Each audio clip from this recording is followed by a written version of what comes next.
Dans cette vidéo, nous allons voir comment faire des ratios entiers. Tout d'abord, nous allons voir c'est quoi un ratio. Je vais prendre l'exemple suivant. Dans une entreprise, nous avons 236 hommes et 543 femmes. Ce qu'on aimerait faire, c'est calculer le ratio entier du nombre d'hommes par rapport au nombre de femmes. Pour faire un ratio entier, il faut d'abord commencer par un ratio. Et c'est quoi un ratio? C'est tout simplement, dans ce cas-ci, prendre le nombre d'hommes, 236, et le diviser par le nombre de femmes, 543. Donc 236 divisé par 543, ça me donne 0,4346. Et on garde seulement 4 décimales. On n'en prend pas moins non plus, parce que ça va être moins précis. On va se garder 4 décimales pour avoir quelque chose d'assez précis. Et si on veut, on pourrait garder toutes les décimales sans problème.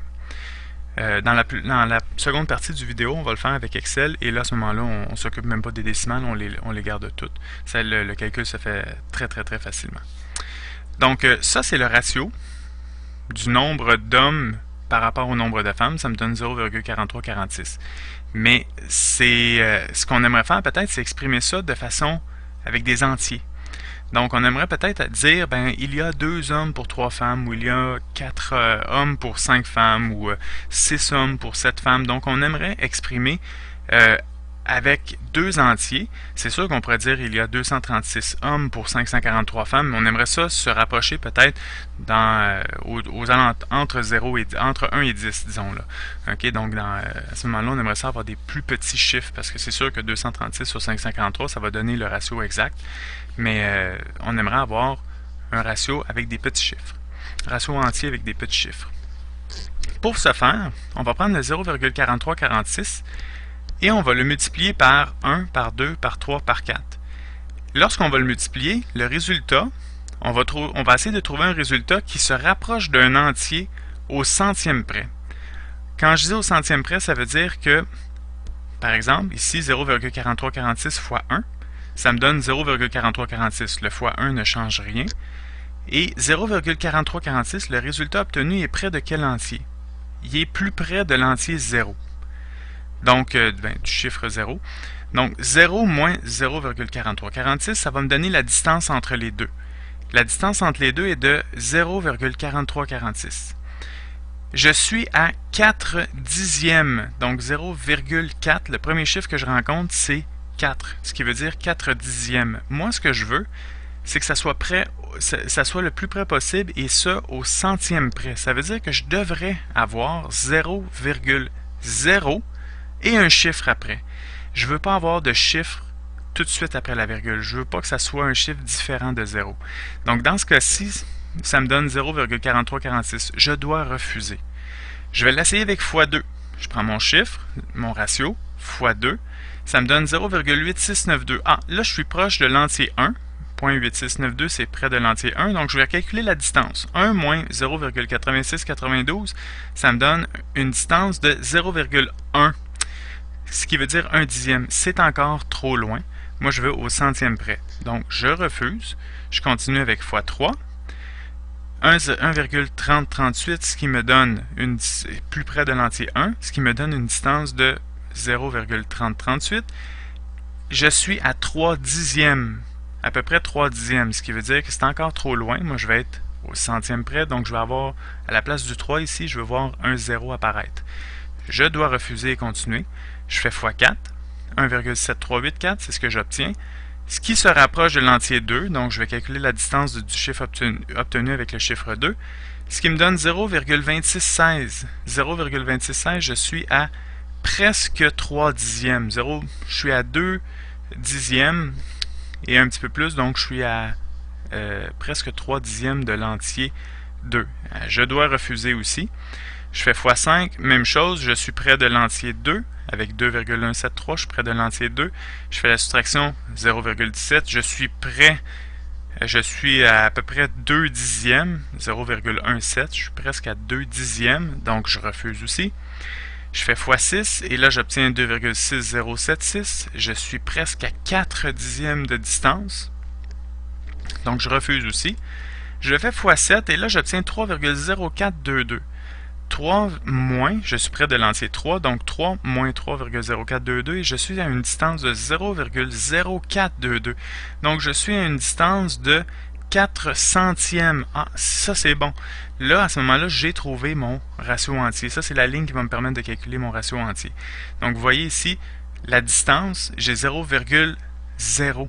Il ne faut pas que j'aille de chiffres différents de 0. Donc, c'est ça que j'ai pour montrer que c'est au centième près. Et ça, ce qu'on fait, c'est qu'on va prendre le chiffre ici, le 3,0422 se rapproche de l'entier 3. Et ça va être 3 hommes pour, et j'ai multiplié par combien? J'ai multiplié par 7, donc ça va être 3 hommes pour 7 femmes.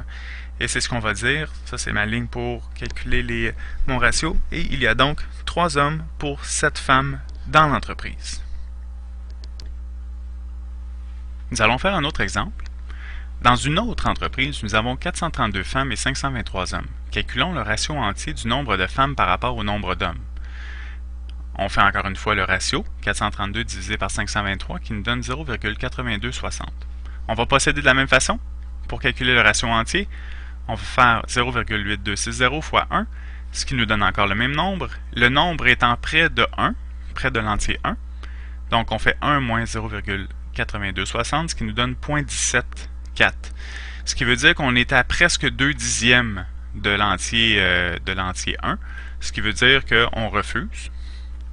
Il faut être près au centième, donc on refuse. On fait x2, 1,652 qui est près de l'entier 2. 2 moins 1,552 qui nous donne 0,348.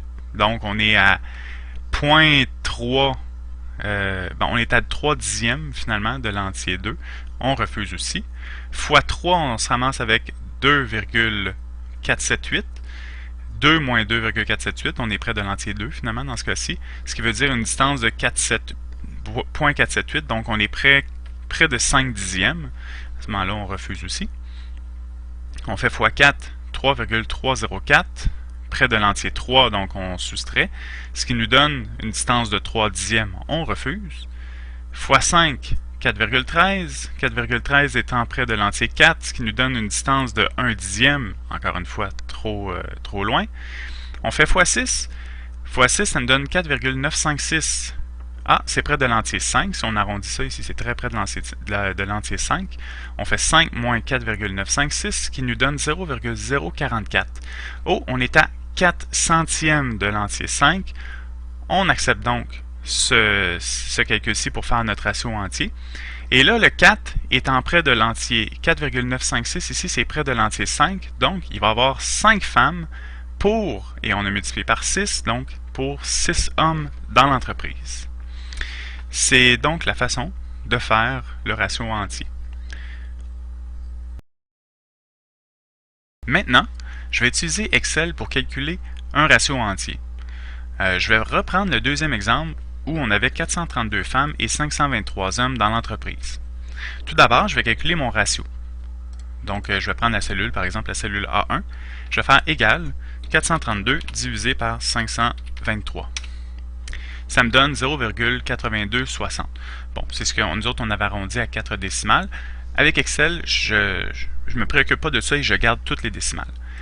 Et ce que je vais faire, c'est que je vais écrire, je peux faire la copie incrémentée. À ce moment-là, je vais sélectionner la cellule et je vais me diriger dans le coin inférieur droit où il va y avoir une petite croix noire qui va apparaître. Je vais cliquer sur la croix noire et je vais descendre. Et à ce moment-là, je vais avoir une copie incrémentée qui va se créer. Ça va être le même chiffre en réalité. Si vous voulez, vous pouvez le réécrire, le calcul dans chacune des cellules, ou vous pouvez copier-coller dans chacune des cellules aussi, mais beaucoup plus rapide, faire la copie incrémentée. Ensuite, ici, je sais qu'il faut multiplier par 1, par 2, par 3, par 4, donc je vais faire 1, je vais faire 2, je préfère 3, 4, 5, 6, 7, 8, ainsi de suite, mais ce que je vais faire, encore une fois, la copie incrémentée, donc je vais sélectionner les deux cellules, B1 et B2, et j'ai encore une fois avec la copie incrémentée, je vais descendre et vous allez voir, les chiffres vont s'écrire 1, 2, 3 jusqu'à 8. Bon, pour juste une question d'affichage, je vais centrer le tout, mais c'est pas obligatoire. Donc, je me ramasse avec ces deux colonnes-là. Et je vais faire, dans la troisième colonne, la colonne C, je vais faire égal. Et là, je vais faire la première colonne fois la deuxième colonne. Donc, je fais toujours ce calcul-ci fois celui-là, celui-là fois celui-là. Et à ce moment-là, je me ramasse avec mes calculs qui se font. Et encore une fois, avec la copie incrémentée, je peux descendre.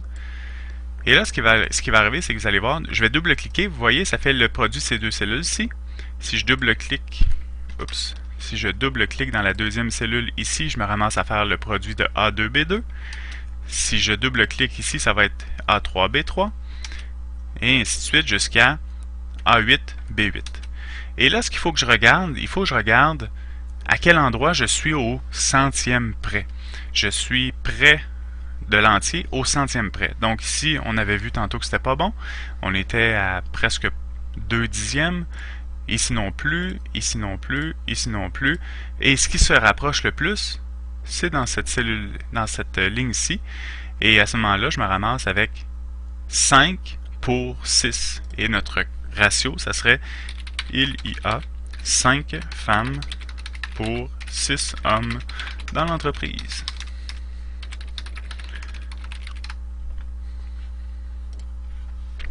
Si vous avez de la difficulté à le voir, effectivement, avec la pratique, on le voit bien. Ici, on est presque à 2 dixièmes.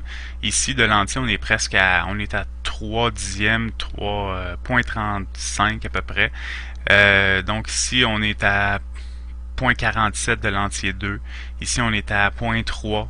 Donc, encore une fois, 3 dixièmes. Ici, on est à 0,1. Ce que vous pouvez faire, c'est trouver l'entier le plus près, par exemple. Et par exemple, l'entier ici, c'est 0. C'est 1, excusez-moi, 1,8260, c'est près de l'entier 1. Donc, ce que je vais faire 1 moins égal, toujours égal pour rentrer une formule, 1 moins le chiffre qu'on a trouvé ici, et ça me donne 0,17. Donc, vous voyez, je suis prêt à presque 2 dixièmes, donc à ce moment-là, c'est refusé. Ici, le 1,65 est près de l'entier 2, donc je vais faire égal 2 moins le chiffre que j'ai trouvé ici, ça me donne 0,34. Donc, je suis à 3 dixièmes. Donc, vous voyez, c'est une façon de procéder, mais là, on ne peut pas faire la copie incrémentée, il faut vraiment le faire un par un. Et c'est peut-être, à un moment donné, l'habitude, vous allez voir, là, à force de le faire, là, vous allez les remarquer assez rapidement. Donc, c'est la façon de faire pour le faire en Excel, et c'est ce qui termine la présentation.